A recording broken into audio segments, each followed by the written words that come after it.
None of none of the answers I'm going to give right now are pleasant. Not one of them. Lose the weight? Okay, so she's currently barren. She can't bear kids anyway, so he figures, I got nothing to lose. She's I proper. know, I She's know. property to him. I have a question. Item two. Yes. Am I supposed to be passing this around? No, I think we're doing pretty good. You just hang on tight. Just hold on, put the death grip on that cross. You can't go wrong. Okay. So, secondly, at this point in history, children and women are property. Right.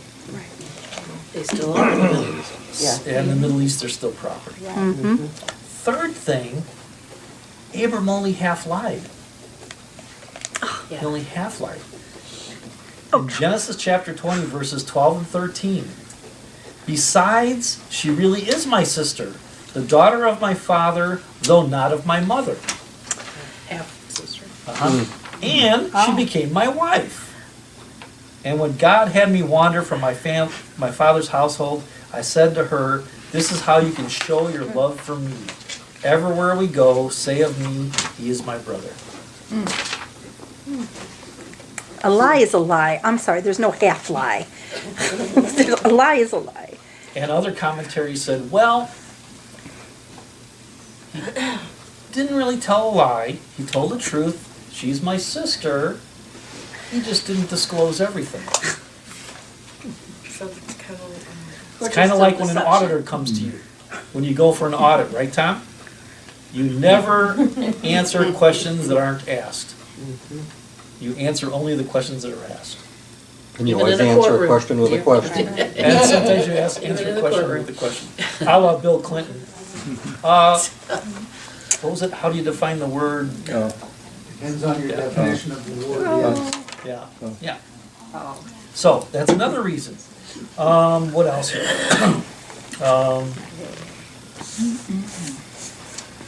I think that's it.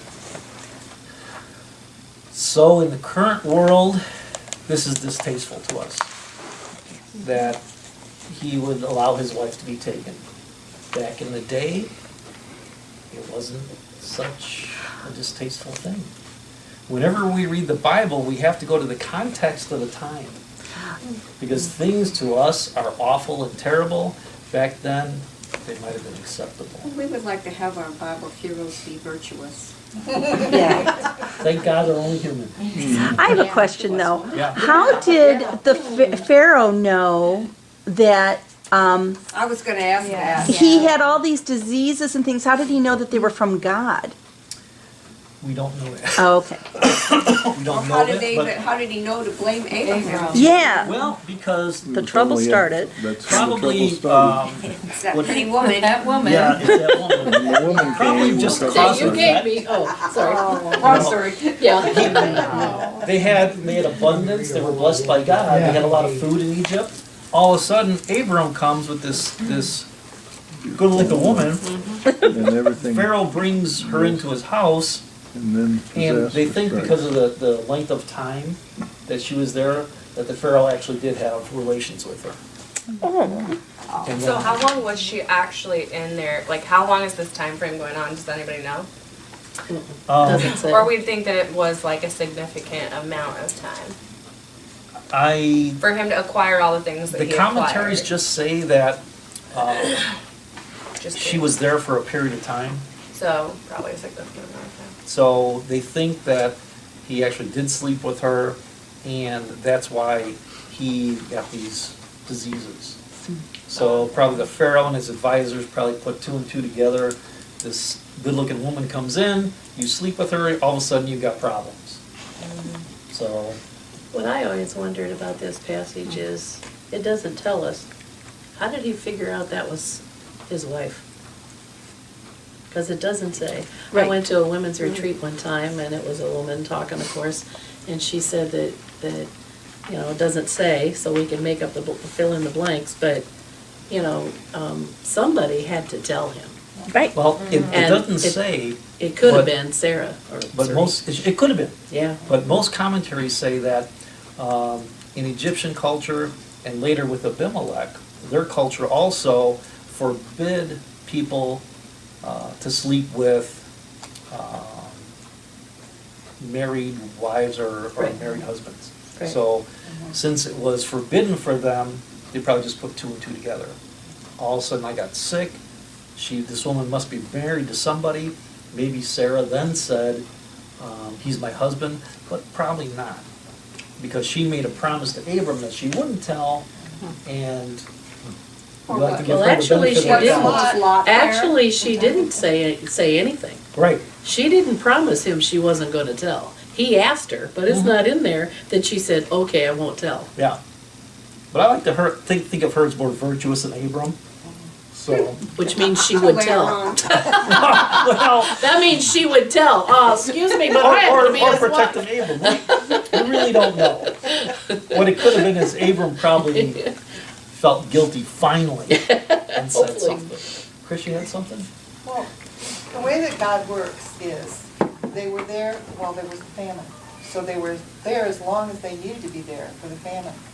And for all this to take place meant that they got a lot of goodies on the way out. Hmm? So God used it for his good. He always takes bad turns at it So again. was Lot there with them in Egypt, because it doesn't mention anything about him until it's time to go. It's time to go. I believe he was, because we know that Lot took off with Abram, and we know there was a famine in the land, so we can kind of deduce that Lot had to go, otherwise he'd starve. And he also got very wealthy, Right. Mm-hmm. right? Yeah.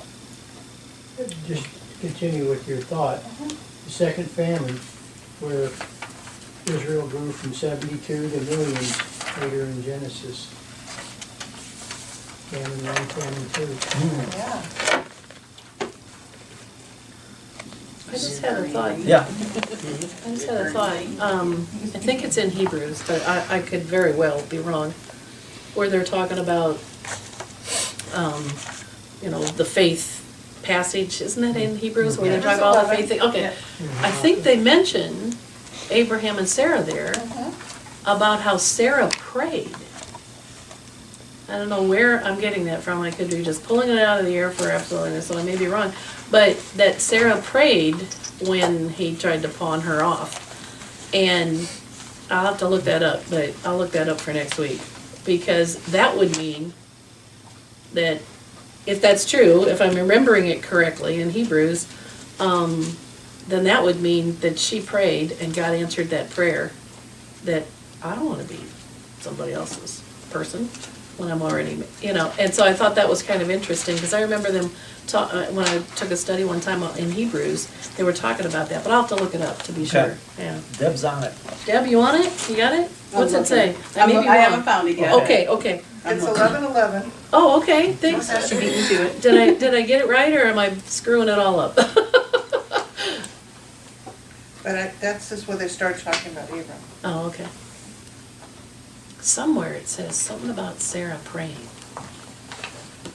I'll have to- I thought that was later when they were trying to have a child. It could be, I don't know. Yeah, Because but, she I know. prayed then. yeah, I know she prayed then, Right. right? Okay. So Abram's human, Well, that's and good. there were some reasons why he might have done this. We don't like them. But you always have to consider the context. Anything else in chapter 12?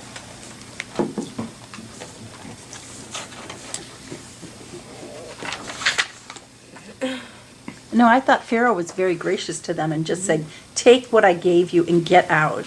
I thought whatever diseases they had to be pretty bad, because just get out of here. Because he could have killed them. Right. He had every right to I kill think them. that that's what I would have been scared of, being her. As well, if I do say something, then they're gonna kill my husband and me. Right. Of course, don't you Yeah. think that when these weird things come up, these weird events come up, that maybe it's a God thing?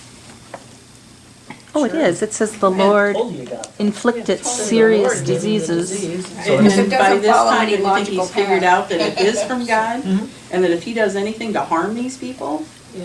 he's gonna incur the Right. full Wrath wrath? of God. And even though they don't worship him, they know of his power.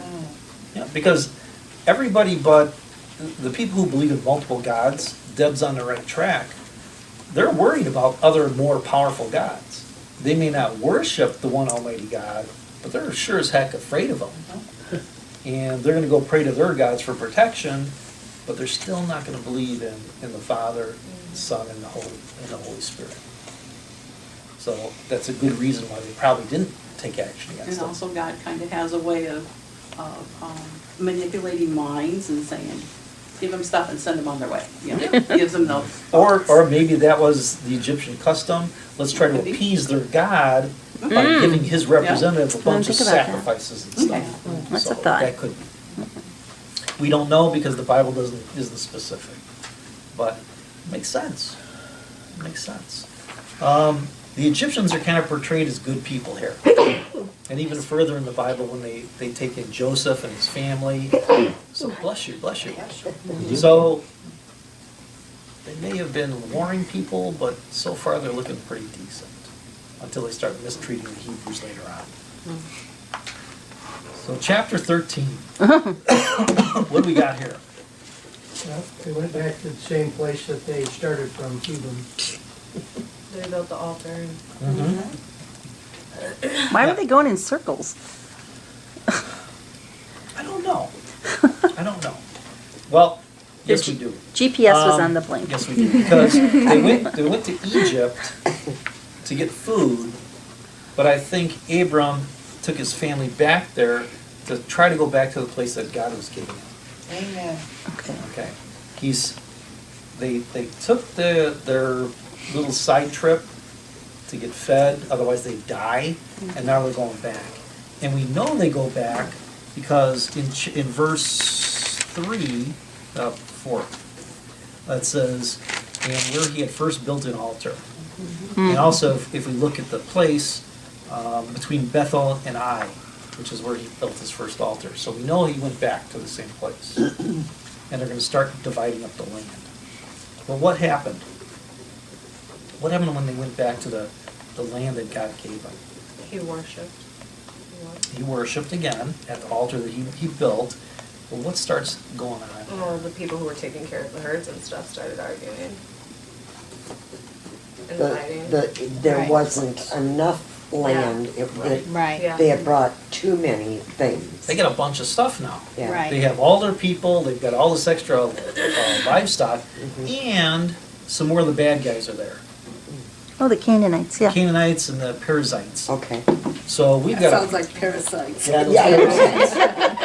And they probably were because they're from, the people of Ham. Right. So, so we've got a whole bunch of people here. None of them are getting along, and these bad guys are there. So something's got to happen quick. Right. So what happened? They divided it. Right. Yep. Yeah, I like the way Abram says, you go your way, I'll go mine. You go to the left, I'll go to the right. I mean, it's kind of like out of a comic scene, like an Abbott and Costello kind of thing. The thing is, here we find out that Abram still cares about Lot. Yes. Gave him the best. And he lets Lot choose. Okay. Abram's kind of taking the high ground. He knows that the whole family's in danger because the bad guys are there and there's not enough land to support all this livestock. So he's going to let Lot take first choice, knowing that he might get gypped. And what happens? And Lot chooses the more plush looking area, which is right by Sodom, Yeah. which is where all the evil people were, so he's putting himself in a, like we said, And wanted to hang close to the hood. Yeah. Lot looked around and he saw the whole plain of Jordan near Zoar was well watered, like the garden of the Lord, like the land of Egypt. Is that not on the map? If we look at the maps that Gary gave us, Is that these two? yeah, I think it's on one of them. Bottom left. Bottom left. Okay, Is that the one with the dividing line? yeah, the one with the dotted line, yep. See Zoar down there, Okay. Yeah, see it. yeah. okay? And then we see how close Sodom and Gomorrah are to Zoar. So, as Bree said, Lot didn't choose wisely. He chose the land that looked the best. But he didn't think about where it was next to. And isn't that what the enemy does to us a lot of times? Mm-hmm. He says, look at this great stuff, come here. But it's not really great. Right. Now, did you It's guys, in not trouble, gets us in always trouble. greener. yeah, Like all and this did, other stuff. did any of you guys ever make a choice like that? Oh, yeah. Yes. Where you wanted to live close to this fancy place, 79% off, yeah, like. even though you knew it might not be the best? Mhm. Yep. Yep. That's why I first decided to go attend Garrett Seminary. Because it was near Chicago, near my son. It was on the campus of Northwestern, right by the lake. It had this prestigious name. And even though people said it's the most liberal seminary in the world, I said, I can handle it. Nope. One I semester. lasted one semester. Halfway through, you were freaking. Yeah. Yep. The professor told me, if you don't have the same theology that I have, you're not going to do well here. Wow. See, you don't wanna be here. Yeah. Pretty blunt. Yeah, that was pretty blunt. Yep. So I stayed there one semester. And switched to Dubuque. Switched to Dubuque. Wow. And because I went to Dubuque, that's why I'm here now, because of one of my professors. He told you to come here. Yep. So that's how God puts people in your life that you need to have in your life. When you listen. When you listen, right? I didn't listen. I didn't listen to wiser, older pastors who were there before. I didn't listen to them.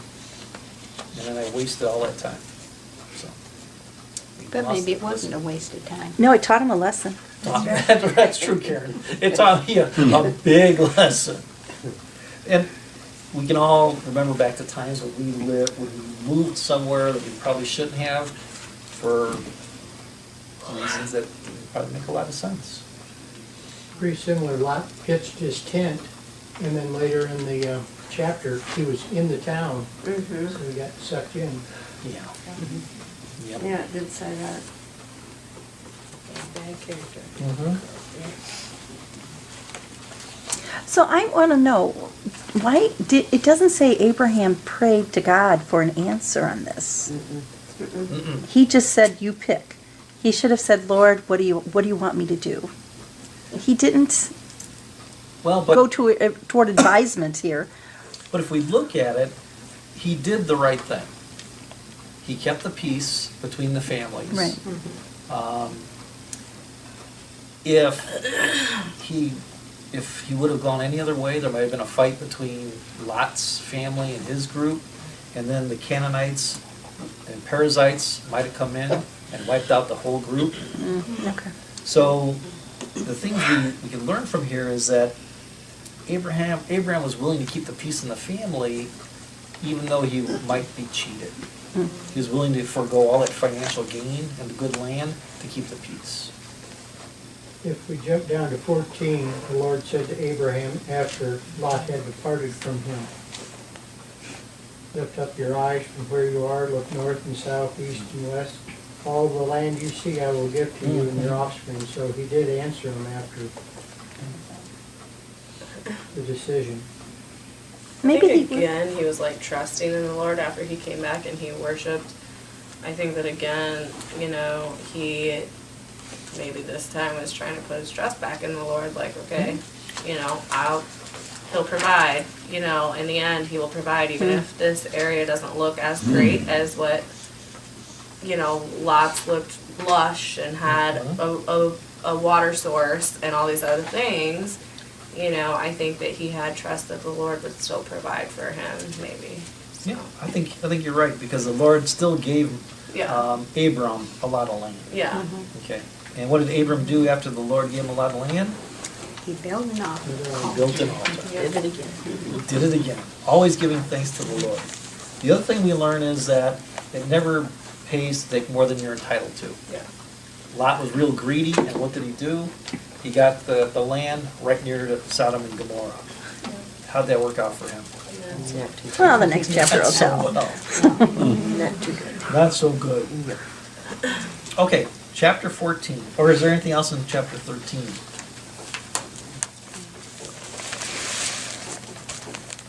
Anything else?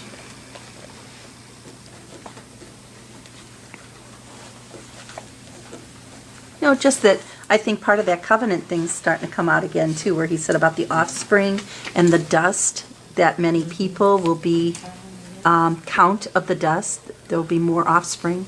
Yep. I think that's part of that, the covenant that's gonna be happening in the future.